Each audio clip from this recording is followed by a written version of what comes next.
प्रिय छात्राओं, स्नेह भरा नमस्कार। मैं डॉक्टर नियाज अहमद सिद्दीकी, सहायक प्राचार्य, मनोविज्ञान विभाग, एसपीपी महाविद्यालय भभुआ। आज स्नातक खंड 3 मनोविज्ञान प्रतिष्ठा के प्रश्न पत्र 7 समूह अ और यूनिट 1 से महत्वपूर्ण पाठ बतलाने जा रहा हूँ, जिसका शीर्षक है औद्योगिक मनोविज्ञान के मूल आधारों की समीक्षा। आशा करते हैं आज का ये पाठ आप सभी के लिए लाभदायक सिद्ध होगा। औद्योगिक मनोविज्ञान को 20वीं शताब्दी का उपज माना गया है।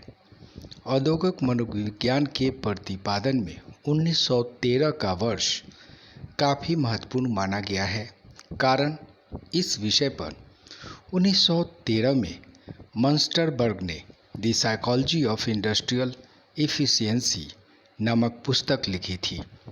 मंस्टरबर्ग को औद्योगिक मनोविज्ञान का जन्मदाता कहा जाता है। इस संबंध में यह उल्लेखनीय बात है कि मंस्टरबर्ग के योगदानों को आधुनिक औद्योगिक मनोविज्ञान भूल नहीं सकता है। समय बीतने के साथ साथ मनोविज्ञान की यह शाखा उत्तरोत्तर विकसित होती गई तथा मंस्टरबर्ग के बाद इस क्रम में F.W. टेलर तथा प्रोफेसर एल्टन मायो के नाम आते हैं, जिनके अमूर्त एवं मूर्त प्रयासों ने संपूर्ण औद्योगिक जगत में क्रांति ला दी। यह ठीक ही कहा जाता है कि मंस्टरबर्ग के बाद टेलर ने क्षेत्र की रचना की तथा मायो ने खेल का सूत्रपात किया। औद्योगिक मनोविज्ञान के 3 मूलभूत आधार बतलाए गए हैं, क्योंकि इसके विकास में इन्हीं 3 आधारों ने सर्वाधिक सहयोग किए। औद्योगिक मनोविज्ञान के मूल आधारों को हम इन रूपों में समझ सकते हैं, जैसे आर्थिक आधार या इकोनॉमिक फाउंडेशन, सामाजिक आधार सोशल फाउंडेशन और मनोवैज्ञानिक आधार यानी साइकोलॉजिकल फाउंडेशन। अब हम एक एक करके इन आधारों की भूमिकाओं को समझने की कोशिश करेंगे कि औद्योगिक मनोविज्ञान के विकास में इन आधारों की क्या भूमिकाएं रही हैं। सबसे पहले हम देखेंगे कि औद्योगिक मनोविज्ञान के विकास में आर्थिक आधार की क्या भूमिका रही है। औद्योगिक मनोविज्ञान के आर्थिक आधार की जड़ मुख्य रूप से जर्मनी में फैली, जहां न्यूनतम श्रम तथा पूंजी में अधिकतम उत्पादन की आवश्यकता महसूस की गई। आर्थिक आधार की शुरुआत 19वीं शताब्दी के अंतिम वर्षों में एक आंदोलन के रूप में हुआ। युग की मांग थी कि न्यूनतम श्रम तथा पूंजी लगाकर अधिकतम उत्पादन करने के लिए कारगर उपायों की खोज की जाए। उद्योगों की आर्थिक नींव सुदृढ़ करने के लिए यह देखना आवश्यक था कि कार्यकर्ताओं की अधिकतम शक्ति का उपयोग हो। इसी उद्देश्य से उद्योगों में बौद्धिकरण आंदोलन का सूत्रपात हुआ और इस तरह न्यूनतम श्रम तथा पूंजी में अधिकतम उत्पादन प्राप्त करना ध्येय बन गया। सच पूछा जाए तो यही औद्योगिक मनोविज्ञान के विकास में आर्थिक आधार का कारण बना। औद्योगिक कुशलता जैसी समस्या की ओर टेलर के कार्यों से बहुत मदद मिली। टेलर के इन कार्यों की प्रेरणा 4 मौलिक सिद्धांतों के उपयोग से उपयोगी सिद्ध हुई है, जैसे कार्य की परंपरागत प्रणालियों के बदले नई नई वैज्ञानिक रीतियों का विकास, प्रत्येक कार्य के लिए सर्वोत्तम कार्यकर्ता का चयन और उनके लिए प्रशिक्षण देने का कार्यक्रम, प्रबंधक तथा कार्यकर्ताओं के बीच अधिक सहयोग की भावना तथा प्रबंधक तथा कार्यकर्ताओं के बीच कार्यों का समान वितरण। औद्योगिक मनोविज्ञान का जो विकास हुआ उसमें सामाजिक आधारों की भी काफ़ी भूमिका महत्वपूर्ण रही है। औद्योगिक मनोविज्ञान के सामाजिक आधार के संबंध में यह कहा जा सकता है कि औद्योगिक मनोविज्ञान के सामाजिक आधार की जड़ ग्रेट ब्रिटेन में सबसे अधिक मजबूत थी, जहां सर्वप्रथम यह महसूस किया गया कि कार्यकर्ताओं का अधिकतम सहयोग लेने के लिए उन्हें मानवीय व्यवहार देना चाहिए। 20वीं सदी के आरंभ होते ही यह अनुभव होने लगा कि उद्योगों में कार्यकर्ताओं के कल्याण का दायित्व समाज अथवा राज्य को लेना चाहिए।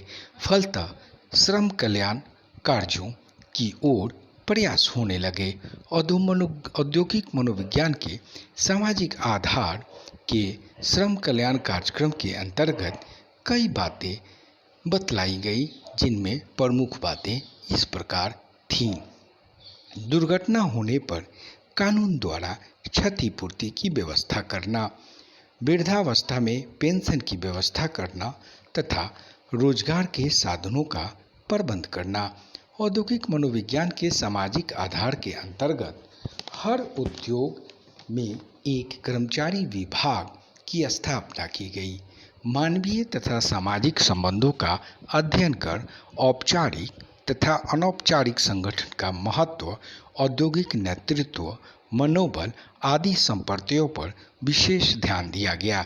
सामाजिक आधार के अंतर्गत मनोवैज्ञानिक सेवाओं का महत्व अत्यधिक पहचाना जाने लगा, क्योंकि कार्यकर्ता के मन को प्रभावित करने में अभियंताओं की अपेक्षा मनोवैज्ञानिक अधिक सक्षम थे। अब हम औद्योगिक मनोविज्ञान के मनोवैज्ञानिक आधार की भूमिका को देखेंगे कि औद्योगिक मनोविज्ञान के विकास में मनोवैज्ञानिक आधारों की क्या भूमिकाएं रही हैं। औद्योगिक मनोविज्ञान के विकास में सिर्फ आर्थिक एवं सामाजिक आधार का ही प्रभाव नहीं पड़ा था, बल्कि मनोवैज्ञानिक तत्वों से संबंधित आधारों की भी अहम भूमिका रही थी। औद्योगिक मनोविज्ञान का विकास इसलिए भी हुआ क्योंकि स्वतः मनोविज्ञान भी विज्ञान की शाखा के रूप में विकसित हो रहा था। मनोवैज्ञानिक प्रयोगशालाओं में प्रयोगों के माध्यम से उद्योगों को सुदृढ़ आधार प्रदान किया गया। औद्योगिक मनोविज्ञान के मनोवैज्ञानिक आधार के अंतर्गत दो प्रमुख अनुसंधानों ने अपना विशेष योगदान दिया, जो इस प्रकार है: व्यक्तिगत भिन्नता के सिद्धांत की खोज और कुसमायोजन के कारणों तथा निरोध संबंधी चिकित्सात्मक खोज। व्यक्तिगत विभिन्नता के सिद्धांत की खोज औद्योगिक मनोविज्ञान के लिए एक वरदान सिद्ध हुआ। इस सिद्धांत के अनुसार प्रत्येक व्यक्ति दूसरे व्यक्ति से अपने शारीरिक एवं मनोवैज्ञानिक गुणों से भिन्न होते हैं। लोग न शारीरिक बनावट, बाह्य आकृति, बुद्धि, अभिवृद्धि, व्यक्तित्व, अभिक्षमता, अभिप्रेरणा और शारीरिक क्षमताओं में एक दूसरे से भिन्न होते हैं, बल्कि प्रशिक्षण, शिक्षा तथा अर्जित गुणों में भी परस्पर एक दूसरे से भिन्न होते हैं। औद्योगिक मनोविज्ञान के मनोवैज्ञानिक आधार का दूसरा प्रभाव चिकित्सा मनोविज्ञान यानी क्लिनिकल साइकोलॉजी के क्षेत्र से संबंधित है। यह सत्य है कि व्यक्तिगत अभियोजन औद्योगिक मनोविज्ञान के विकास में एक महत्वपूर्ण भूमिका के रूप में उभर कर सामने आया।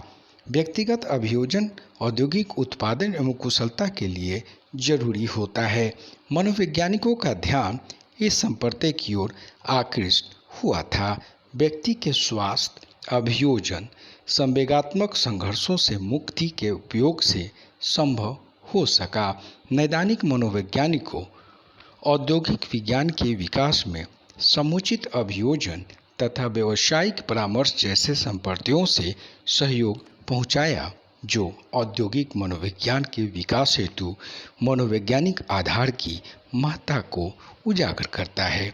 इन विचारों को देखते हुए कहा जा सकता है कि औद्योगिक मनोविज्ञान के विकास में मूलभूत आधारों से संबंधित अनेक आधार हैं। सामान्यतः औद्योगिक मनोविज्ञान के विकास हेतु आर्थिक, सामाजिक और मनोवैज्ञानिक आधार मुख्य आधार साबित हुए और मनोविज्ञान की शाखा के रूप में औद्योगिक मनोविज्ञान का विकास और उद्भव संभव हो सका। आज का पाठ आपका यहीं समाप्त होता है। आशा करते हैं आज का पाठ आपके लिए उपयोगी सिद्ध होगा। बहुत बहुत धन्यवाद।